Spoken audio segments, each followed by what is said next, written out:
இந்த கிளீன் ஸ்ரீலங்கா என்று சொல்லப்படுகின்ற இதன் சம்பந்தமாக ஒரு குழுவை நியமித்திருக்கின்றீர்கள். இந்த குழுவிலே ஒரு 18 உறுப்பினர்களை நீங்கள் நியமித்திருந்தாலும் இந்த குழுக்களிலே ஒரு தமிழ் பேசுகின்ற ஒருவர் உள்வாங்கப்படாத ஒரு விஷயம் உண்மையிலே ஒரு கேட்க வேண்டிய ஒரு விஷயம், எல்லாரும் விளங்க வேண்டிய விஷயம். இப்பொழுது நாங்கள் ஏன் ஒரு தமிழ் பேசுகின்ற ஒருவரை இதுக்குள்ளே நீங்கள் உள்வாங்கவில்லை என்று நாங்கள் கேட்டால் நீங்கள் சொல்லுவீர்கள் நீங்கள் இனவாதம் பேசுகின்றீர்கள், நீங்கள் இனவாதம் பேசாதீர்கள் என்று சொல்வீர்கள்.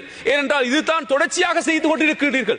இன்று எல்லா விடயத்திலுமே சபைக்கு தலைமை தாங்கின்ற உறுப்பினர் அவர்களே, இன்று கிழக்கு மாகாணத்தை எடுத்துக்கொண்டால் கூட இன்று சில அரசு அதிகாரிகளுடைய இடமாற்றம் இன்று ஒரு கேள்விக்குறியாக காணப்படுகின்றது.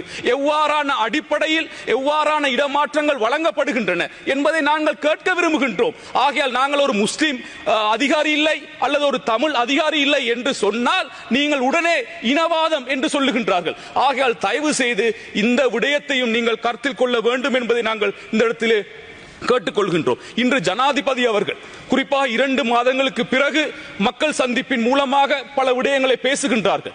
இன்று ஜனாதிபதி அவர்கள் இன்று ஒரு சீசனுக்காக பேசுகின்ற ஒரு ஜனாதிபதியாக மாறி இருக்கின்றார். ஏனென்றால் இன்று மக்களை சந்தித்த உடன் தான் அவருக்கு பாராளுமன்ற உறுப்பினர்கள் அமைச்சர்களுடைய கொடுப்பனவு முன்னாள் ஜனாதிபதியுடைய கொடுப்பனவு எல்லாம் அந்த தேர்தல் வருகின்ற காலங்களில் மாத்திரம்தான் ஞாபகம் வருகின்றதா என்பதை நாங்கள் கேட்க விரும்புகின்றோம். இன்று பாருங்கள், இன்று எத்தனையோ உறுப்பினர்களுடைய முன்னாள் ஜனாதிபதிகளுடைய உரிமைகள், பாதுகாப்பு, கொடுப்பனவு சம்பந்தமான பல விஷயங்கள் பேசப்படுகின்றன. இது மக்கள் மத்தியிலே பேசி மக்களை சந்தோஷப்படுத்தி மக்கள் மூலமாக வாக்கெடுக்க செய்யப்படுகின்ற ஒரு செயற்பாடா என்பதை நாங்கள் கேட்கின்றோம். என்றால் பாராளுமன்றத்திலே ஜனாதிபதி அவர்கள் பேசுகின்ற பொழுது பாராளுமன்ற உறுப்பினர் சம்பந்தமாக எந்த விடயமும் பேசுவதில்லை.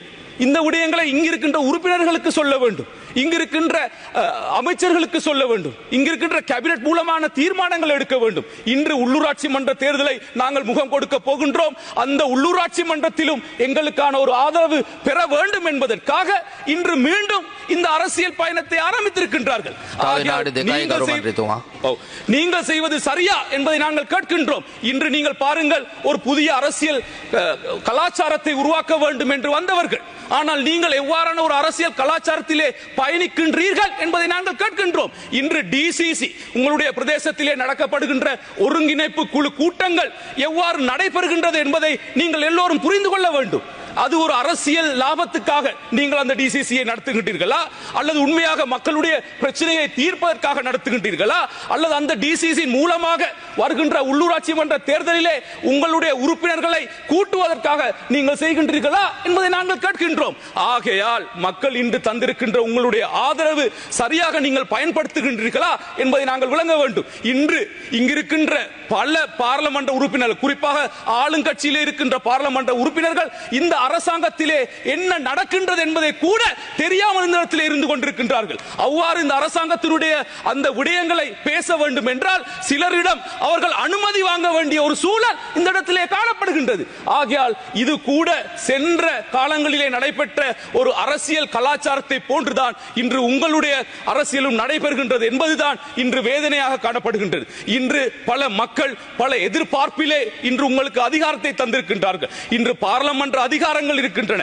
ஜனாதிபதி இன்று உங்களுடைய ஜனாதிபதியாக இருக்கின்றார்கள். இப்பொழுது நீங்கள் கேட்க விரும்புகின்ற போல் இருக்கின்றது, உள்ளூராட்சி மன்ற அதிகாரங்களையும் தந்தால் தான் எங்களால் இன்னும் பல விடயங்களை மேற்கொள்ள முடியும் என்பதை நீங்கள் எதிர்பார்க்கின்றீர்களா, அல்லது மாகாண சபை அதிகாரத்தையும் உங்களால் தந்தால் தான் நீங்கள் இந்த எல்லா விடயத்தையும் செய்யலாம் என்று நீங்கள் நினைக்கின்றீர்களா என்பதை நாங்கள் கேட்க விரும்புகின்றோம்.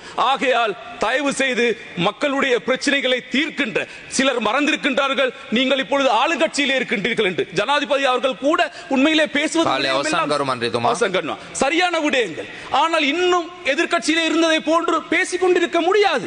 இன்று நீங்கள் சில விடயங்களை நீங்கள் அமுல்படுத்த வேண்டும். இன்று ஜனாதிபதிக்கு ஒதுக்கப்படுகின்ற நிதி குறைக்கப்பட்டிருந்தால் அந்த நிதியின் மூலமாக மக்களுக்கு ஏதாவது ஒரு நலன் நடந்திருக்கின்றதா என்பதை நாங்கள் கேட்கின்றோம். இன்று பாதுகாப்பு குறைக்கப்பட்டிருக்கின்றது, முன்னாள் ஜனாதிபதியுடைய பாதுகாப்பை இல்லாமல் ஆக்கியிருக்கோம் என்று சொல்லுகின்றீர்கள். இன்று ஒவ்வொரு பிரதேசங்களிலுமே துப்பாக்கி சூடுகள் நடைபெற்றுக் கொண்டிருக்கின்றன. ஆகையால் இவ்வாறான விடயங்களை கருத்தில் கொண்டு இன்னும் கதை சொல்லுகின்ற அரசியலை தொடராமல் மக்களுக்கு சேவையாற்றுகின்ற, மக்களுடைய பிரச்சனைகளை தீர்க்கின்ற விடயங்களை நீங்கள் முன்னெடுக்க வேண்டும் என்பதை இந்த இடத்திலே நான் கேட்டுக்கொள்கின்றேன்.